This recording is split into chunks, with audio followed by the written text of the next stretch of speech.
Hello my little pumpkins and welcome to my channel Crafting with me, Indiana Jones. Today we continue with more Halloween ideas and DIYs, but because I'm the special co-host for today's Halloween Town Create Anything Halloween collaboration, together with my friends Monica of Up All Night DIY and Dawn of Shabby Meets Bling. So I'm going to bring something new together with something that I did last year for you to check out and see if you want to make for yourself. Recently, I went to a church bazaar and I found this cute little thing and I loved it, except I didn't like the chickens. It's time for the chickens to go from the chicken coop, so off they go. We're just gonna cut them out. Honestly, I was so happy that they were just wired in, so I was able to take them off the chicken wire. I unwired the chickens from the chicken wire. That's basically all I did here. Now, originally, I'll be very honest with you, I was thinking, oh, I'm gonna paint this dark and make it all moody. And then I said, no, I want this to be cottage witchy kind of, and not everything Halloween has to be painted completely black. So that's why I decided to keep this in the natural color. And besides, I might want to use this for spring. Now, all I had to do is clean it up. It came with its own hay. Isn't that great? I love this. I got this for only like $4 and I absolutely love it. I cleaned up the little handles. Now, I really didn't like the handles, but they were ceramic, so you know what, I just decided to leave them. It's okay, I'm good with it, you're good with it. I was going to do some little embellishments on those handles, but I think for today they're just fine. And now all I did was I decided to paint the chicken wire like a dark brown, like a rusty brown, simply because I did want this to look a little more antiquish, and I just thought the white chicken wire did not match my decor idea. I decided this is a perfect little piece for an apothecary bookshelf. So of course we need some books, we need some spell books. So I had these little composition books from the Dollar Tree, 3 for $1.25, and I thought they were perfect. Now I had these papers already in my stash, and look how perfect it says apothecary. I couldn't have picked anything cuter. Now all I'm going to do is Mod Podge these papers onto my little mini composition book. And originally I was going to open it up and make more pages inside, but it's not necessary. Besides, I don't have enough space in my little apothecary bookshelf for an open book. If I wanted to, all I could do is open it to the middle of the composition book and create some spells in there. 1 down and 2 to go. And it's interesting because this year I haven't created a big spell book, so I guess this makes up for it by creating 3 teeny tiny little ones. Now these papers are absolutely fantastic. I do remember that this was from Temu last year, and there were so many pages in the collection that I received that I still have left over from last year. I also have these cute little stickers, and I can't remember where I got them from, but more than likely they were from Temu as well. So of course I'm going to utilize some of those stickers as well. I'm sorry that my filming, it seemed it had some kind of interruption, but there we go. Now I'm just going to add this cute little sticker to that book and we're done. And look at how cute they're going to look in my little shelf. In addition to the books, I thought it would be interesting that my little witch would have some ancient scrolls. I think every witch should have a collection of ancient scrolls. So here I am just taking some book pages, and all I did was I cut off the edges where it was just completely white.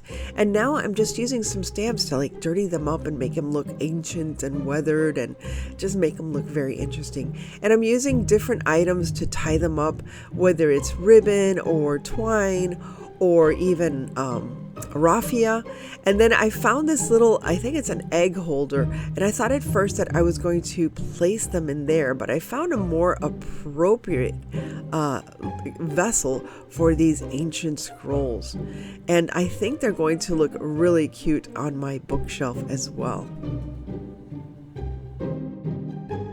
I wanted to elevate my bookshelf simply because I have a very tall witch that needs to use it. And if I'll be completely honest with you, I was actually waiting and looking around to see if I found a jewelry box that I could place underneath the bookshelf with some more shelves or drawers or something, because it's a little It was a little short, but I think these little spools, these wooden spools that I got at Hobby Lobby, and they were just in my stash, I think they're going to do the job just right. So I just needed to match the painting or of the actual apothecary, and all it is just weathering it down with a little bit of that it's like a cream kind of, it's not cream, it's more of a taupish white, prairie white, I don't know what white you want to call it, but it's not white, it's something else.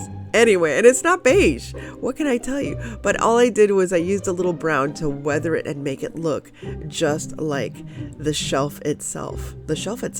Now I'm adding a little bit of wood glue and some hot glue to adhere these spools to the bottom of my shelf, just to give it a little bit of lift. And I think it did the job just right.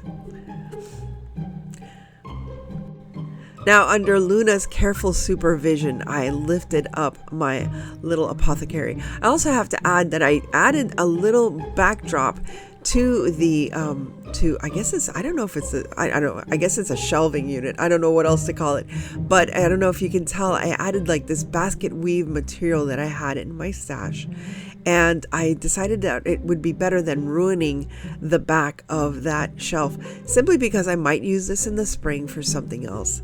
So here it is, and now we have to fill it in with some very creative items. As I mentioned before, I found this other vessel. I thought it was a great jar. Forgot what was in it. I don't know if it was olives, but I thought how perfect for my scrolls, for my apothecary scrolls. And again, I had these stickers from Temu, which made it very easy to just add them to my vessel, my scroll vessel. Now, one thing I will notice later is that I use witch's brew a lot. I guess I want to have a lot of witch's brew in this little witch's apothecary. Now, here are a bunch of items, and there I was just testing out to see how it fit on the shelf, and luckily from me, it did fit. Now, I have these little books. I'm going to add those on the shelf, but now we need to add even more little things. I added a little it's a little mason jar that didn't have a top, and I just added in there, and later on I'll probably add some flowers to it.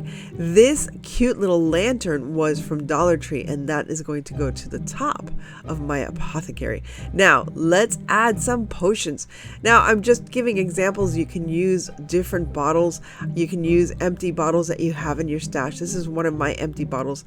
Honestly, I didn't buy any new bottles. Those little flasks that you see were from the Dollar Tree. I actually had them from last year.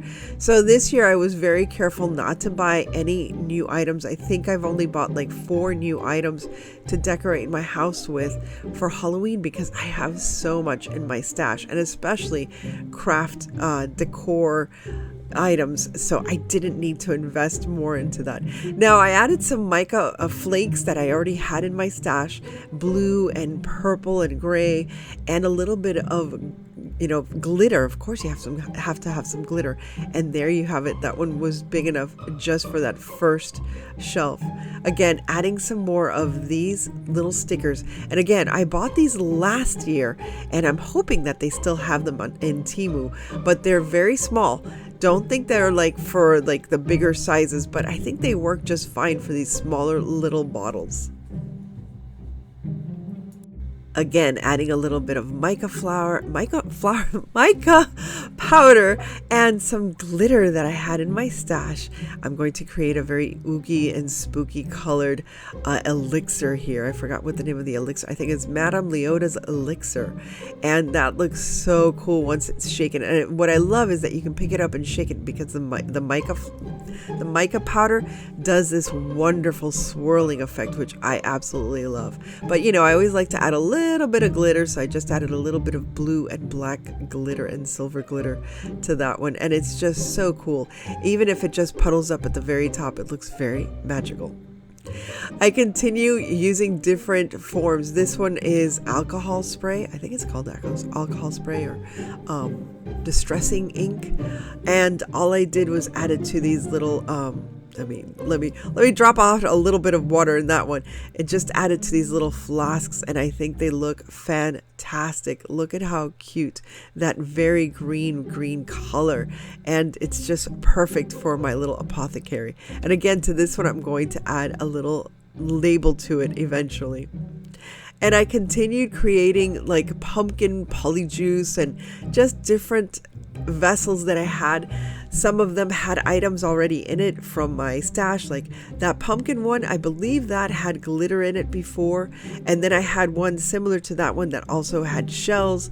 And here I am just filling up my shelf with all these cute little bottles. I think these are absolutely adorable and just the perfect size for my little witch. I will introduce you to the witch that I made last year. I'm going to show you a little bit of the process, but if you want to see the full process, I'll have a link in my description as well as here. Now look at this. I found this little teacup in my stash as well. I had it as a Christmas ornament, but I think my little witch would also love a little bit of tea or coffee.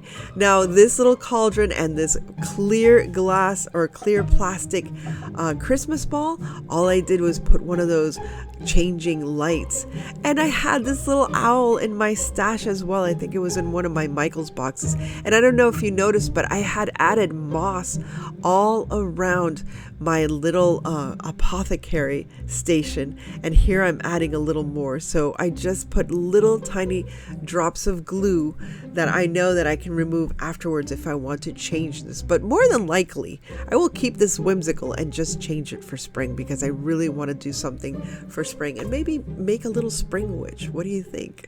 Now, of course, I had to add that cute little owl to be a familiar for my cottage witch. And what else is more perfect than a wise owl and instructing this little witch to help her make her potions? I don't have a name for her yet, and when you meet her, you'll probably be inspired to supply some names. I love it when you guys give me wonderful names for the little characters that I create. Now, at the bottom of this little apothecary cabinet, I've also included a little cauldron for her and some pumpkins, because of course, which little cottage witch wouldn't have pumpkins? And this is what it looks all lit up.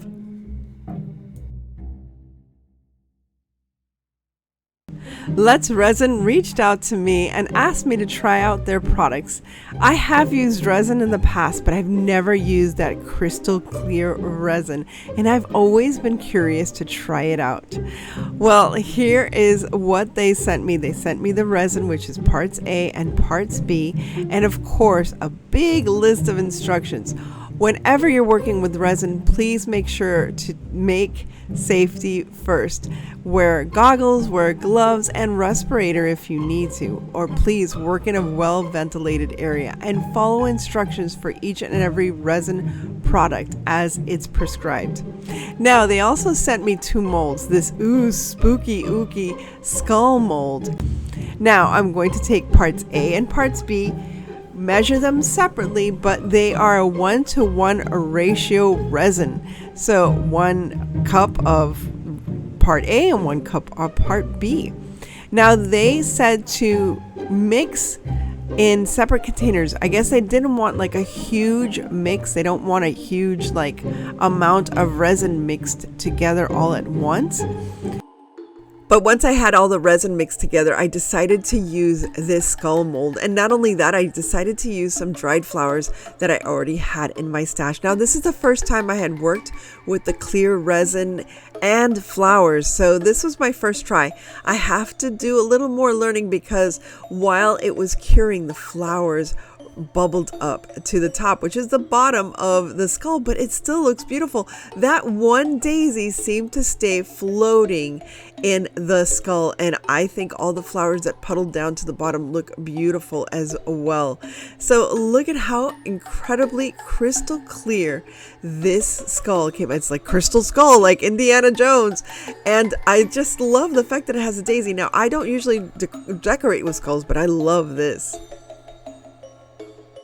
Thanks again to Let's Resin, and if you're interested in creating something like this, I will have the links in my description down below. Again, I had a ball creating this, and I'm looking forward to making even more.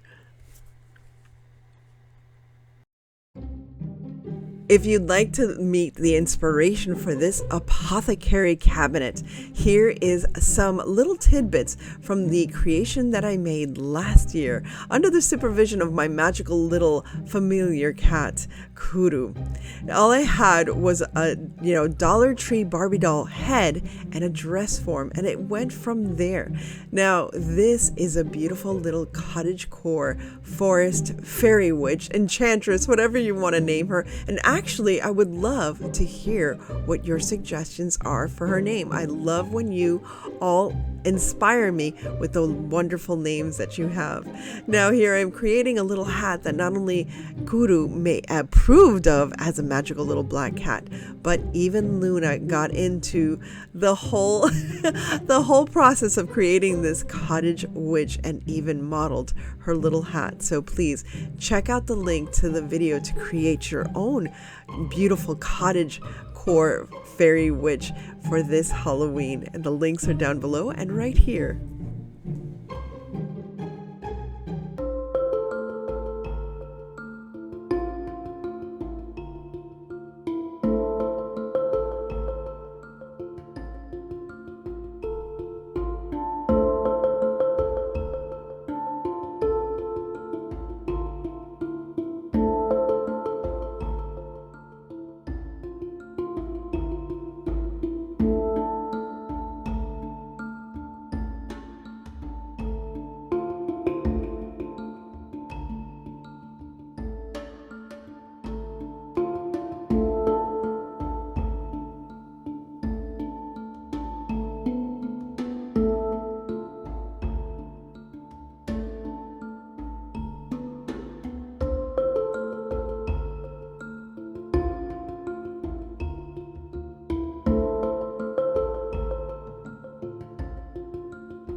Thank you once again to my friends Dawn of Shabby Meets Bling and Monica of Up All Night DIY, and for each and every one of the crafters that are part of this Halloween Town All Things Halloween playlist. Please remember to check their channels as well as the full playlist in the description down below. And thanks to each and every one of you who stopped by, and don't forget to like, share, and subscribe. And as always, remember to stay safe, be kind, God bless each and every one of you, and live the adventure. And I'll see you again very, very soon.